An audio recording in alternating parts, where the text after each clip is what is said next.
ભાવનગરના બગદાણામાં નવનીત બાલધિયાને માર મારવાના કેસમાં મોટા સમાચાર આવી રહ્યા છે। આગામી 6 તારીખે જયરાજ આહિર સહિત અન્ય 4 લોકોની જામીન અરજી પર મહુવા કોર્ટમાં સુનાવણી થવાની છે। નવનીત બાલધિયાને માર મારવાના કેસમાં એસઆઈટીએ જયરાજની ધરપકડ કરી હતી। ગત 25 જાન્યુઆરીના રોજ મહુવા કોર્ટે જયરાજ આહિરને ભાવનગર જિલ્લા જેલ હવાલે કર્યો હતો। હવે આગામી 6 તારીખે જયરાજ આહિર કુલ 5 લોકોની જામીન અરજી પર સુનાવણી હાથ ધરાશે।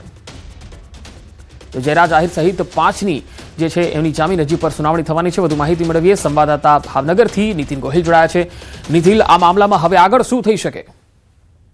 જી ચોપંકજ, ચોક્કસ વાત કરીએ તો કે આ સમગ્ર ઘટનાને લઈ અને કુલ 14 આરોપી છે તે જેલ હવાલે કરવામાં આવ્યા હતા। તેમાં ગઈકાલે તે 8 જે આરોપીઓ છે તેમને સખ્તી જામીન છે તે મંજૂર કરવામાં આવ્યા હતા અને મોડી સાંજે તેઓને જેલમાંથી મુક્ત કરવામાં આવ્યા હતા।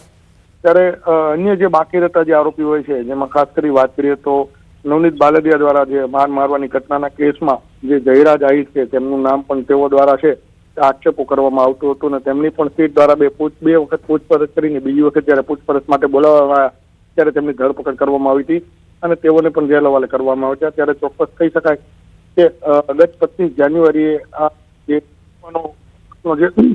જેલ હવાલે કરવામાં આવ્યો હતો મામલો, તેને લઈને હવે આગામી 6 તારીખે જયરાજ આહિર, નાનુ કામળિયા, તનુ કામળિયા, સંજય ચાવડા તેમજ દિનેશ ઉર્ફે દાદુ સોલંકીની મહુવા સેશન કોર્ટમાં આગામી 6 તારીખે સુનાવણી થશે। નીતિન, આ 5 લોકોની જામીન અરજી પર તો સુનાવણી થશે, પરંતુ આ કેસમાં 8 આરોપીઓ જેલ મુક્ત થયા છે, તો આ બાબતને લઈને હાલ શું અટકળો લગાવવામાં આવી રહી છે?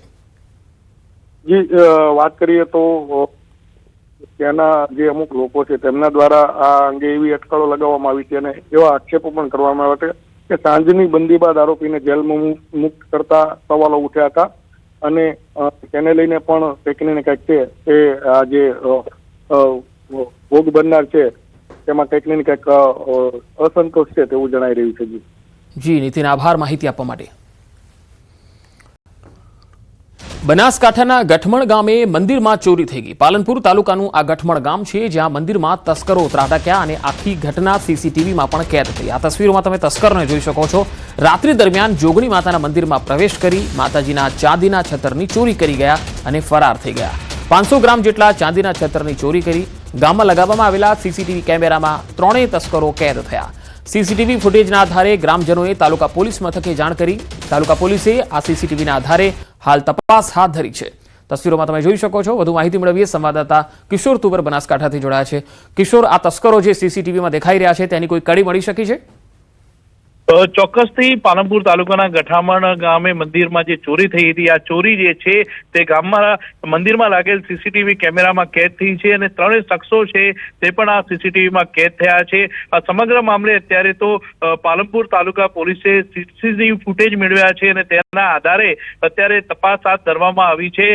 રાત્રિ દરમિયાન જોગણી માતાના મંદિરમાં આ 3 ઇસમો પ્રવેશ કરે છે, માતાજીના ચાંદીના છત્તરની ચોરી કરે છે અને 500 ગ્રામ જેટલું ચાંદીનું છત્તર હોવાનું અત્યારે સામે આવી રહ્યું છે અને આ સમગ્ર જે ઘટના જે ચોરીની છે તે સીસીટીવીમાં કેદ થતા અત્યારે પોલીસે સીસીટીવીના આધારે આ 3 શખ્સોને ઝડપવા ચક્રો ગતિમાન કર્યા છે। પંકજ। જી કિશોર, આભાર માહિતી આપવા માટે।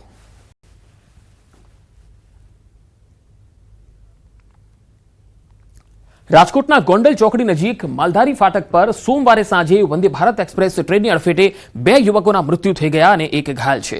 જાણકારી મુજબ વેરાવળથી રાજકોટ આવી રહેલા 4 યુવકો રેલવે ટ્રેક પર સેલ્ફી અને વિડીયો માટે ઉભા હતા, ત્યારે તેઓ ટ્રેનની અડફેટે આવી ગયા, જેમાં 2 યુવકોના મૃત્યુ થયા। બંને મૃતકોનું નામ સંદીપ પટેલ અને સંદીપ કોહલી છે, જ્યારે કપિલદેવ પટેલ નામના યુવકને હાલ હોસ્પિટલમાં સારવાર માટે રખાયો છે અને ચોથો યુવક કુલદીપ કોહલી બચી ગયો છે। ઘટના સ્થળ પરથી પોલીસને એક મોબાઈલ ફોન પણ મળ્યો છે, જેમાં અકસ્માત પહેલા રેલવે ટ્રેક પર સેલ્ફી લેતા હોવાના ફોટોગ્રાફ મળ્યા। પોલીસે આ અંગે વધુ તપાસ હાથ ધરી।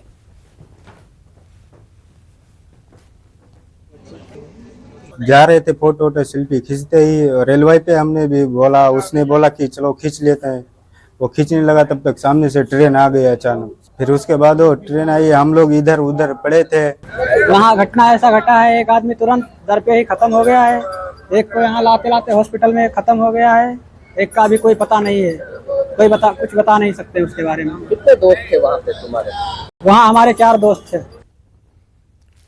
રાજ્યમાં ફરી એકવાર ઠંડીનો નવો રાઉન્ડ શરૂ થયો છે. હવામાન નિષ્ણાત અશોક દેસાઈએ કરી છે આગાહી.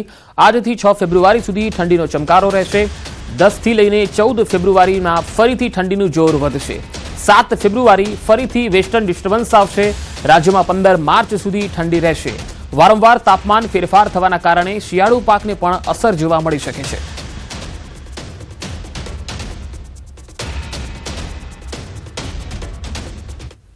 તારીખ સુધી ઠંડીનું જોર ચાલુ રહેશે. એના પછી પાછું એક જે જેટ સ્ટ્રીમ છે એમાં જે બ્રેક છે એ ઓછો થાય છે, એટલે 10 તારીખ સુધી ઓછી રહેશે ઠંડી, અને 10થી પાછી 14 તારીખ સુધી પુનઃ એક પશ્ચિમ વિક્ષોભ બીજો આવી રહ્યો છે. એના કારણે પુનઃ ફરીથી ઠંડી પડશે અને એમાં 3 ડિગ્રી ડાઉન થવાની સંભાવના છે. પરંતુ ઠંડીનો જોર જે છે એ આ વખતે માર્ચના 15મી સુધી લગભગ ચાલુ રહેવાની શક્યતા છે, કારણ કે જે લાલીનો છે એનું જોર માર્ચ મિડ પછી ઓછું થાય છે, અને અલનીનોનો પ્રવાહ જે છે એ ચોમાસામાં ચાલુ થવાની શક્યતા છે. છોટાઉદેપુર જિલ્લાના શેરડી પકવતા ખેડૂતો માટે એક સમયે આશીર્વાદ સમાન રહેલી સરદાર સુગર ફેક્ટરી આજે 1800 ખેડૂતો અને કામદારો માટે અન્યાય અને સંઘર્ષનું કેન્દ્ર બની છે. વર્ષ 1998માં ખેડૂતોને આર્થિક રીતે સદ્ધર બનાવવા સ્થાપવામાં આવેલી આ ફેક્ટરી 2008માં બંધ થઈ ગઈ. ફેક્ટરી બંધ થતાં એક તરફ બેંકનું મોટું લહેણું ઊભું થયું અને બીજી તરફ 1800 સભાસદ ખેડૂતોના કરોડો રૂપિયા અટવાઈ ગયા. બેંકે લહેણા માટે ફેક્ટરી પર કબજો મેળવી તેને ખાનગી વ્યક્તિને વેચી દીધી. સરકારની શરત હતી કે ફેક્ટરી ફરી શરૂ કરાશે, પરંતુ ખાનગી માલિકે ફેક્ટરી શરૂ કરવાને બદલે જમીન અને મશીનરી વેચવાનું શરૂ કર્યું. આ બાબત સામે ખેડૂતોમાં ભારે રોષ જોવા મળ્યો. પોતાના પૈસા મેળવવા ખેડૂતો એકજૂથ બની ફેક્ટરી પર પહોંચી અને વિરોધ નોંધાવ્યો છે. ખેડૂતોના જણાવ્યા મુજબ તેમણે અનેક વખત રજૂઆતો કરી, આજ સુધી કોઈ નક્કર નિર્ણય કરાયો નથી. ખેડૂતોની માંગ છે કે સરકાર તાત્કાલિક હસ્તક્ષેપ કરી તેમના હકના પૈસા વ્યાજ સહિત ચૂકવે, નહીં તો આવનારા સમયમાં ઉગ્ર આંદોલન કરવામાં આવશે. 2007માં એ બંધ થઈ અને એ ઘણું ખોટું થયું છે. અત્યારની હાલતમાં ખેડૂતોને સુગર જો હોત તો ઘણો ફાયદો થાત અને બહુ લાભ થાત. પાણી હવે આવ્યું, તે ટાઈમે પાણી નહોતું અને સુગર હતી. અત્યારે પાણી છે અને સુગર નથી. 2009ની સાલથી 1800 ખેડૂતોના પૈસા જે બાકી જે છે તે બાકી પૈસાનું આજ દિન સુધી કોઈ પણ પ્રકારનું ચૂકવણું થયેલ નથી, અને એ પૈસા સેન્ટ્રલ કોઓપરેટિવ બેંકમાં જમા છે, અને જમા હોવા છતાં પણ ખેડૂતોને શા માટે આપવામાં આવતા નથી તે અમારો મુખ્ય મુદ્દો છે. અમારા ખેડૂતોના 1800 ખેડૂતોના 11 કરોડ ને 67 લાખ રૂપિયા મુદ્દલ જે તે સમયના અમારા બાકી છે. હવે એ પૈસાને લીધે અમારા 1800 ખેડૂતના કુટુંબો, અમારી પરિસ્થિતિ એવી છે કે જે તે ટાઈમથી અમારા પૈસા જ્યારથી નહીં મળ્યા ત્યારથી અમારી બેંકો અમારાથી ભરાતી નથી. બેંકોના અમે લોકોની પાસેથી પૈસા લાવીને વ્યાજે લાવીને ઉથલાંબર આવે છે. નથી અમારા છોકરાને પૂરતું શિક્ષણ અપાતું, કે અમારી નથી ખેતીમાં બજારમાં કોઈનું અમારાથી પૈસા અપાય નથી. ખેતીમાં પણ અમારે ખૂબ અમે પાછળ પડેલા છે. રેલવે મંત્રી અશ્વિની વૈષ્ણવે વર્ષ 2026-27ના બજેટમાં ગુજરાત માટે રેલવે ક્ષેત્રે કરાયેલ જાહેરાતોની માહિતી આપી. આ વર્ષે ગુજરાત ડિવિઝનને ઐતિહાસિક 17,366 કરોડની ફાળવણી કરવામાં આવી. હાલ ગુજરાત ડિવિઝનમાં 1,28,000નું કામ ચાલુ છે. આ સાથે ગુજરાતમાં 87 નવા રેલવે સ્ટેશનનું નિર્માણ થઈ રહ્યું છે. રાજ્યમાં દોડતી ટ્રેન લાઇનનું 100% વિદ્યુતીકરણ પૂર્ણ કરવામાં આવ્યું. 2027માં પહેલી બુલેટ ટ્રેન દોડશે. ઉપરાંત અનેક બીજી નવી ટ્રેન પણ આ નવા બજેટમાં શરૂ કરાશે.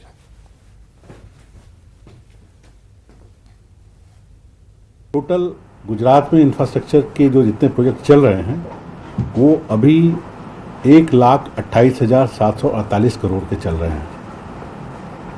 इसमें मैसिव इन्वेस्टमेंट, ट्रैक क्रिएशन, नया जो ट्रैक बनाया जा रहा है, स्टेशन डेवलपमेंट का काम, सेफ्टी इन्हांसमेंट का काम और कोचेज और कोचिंग डिपो को में काम उसका है.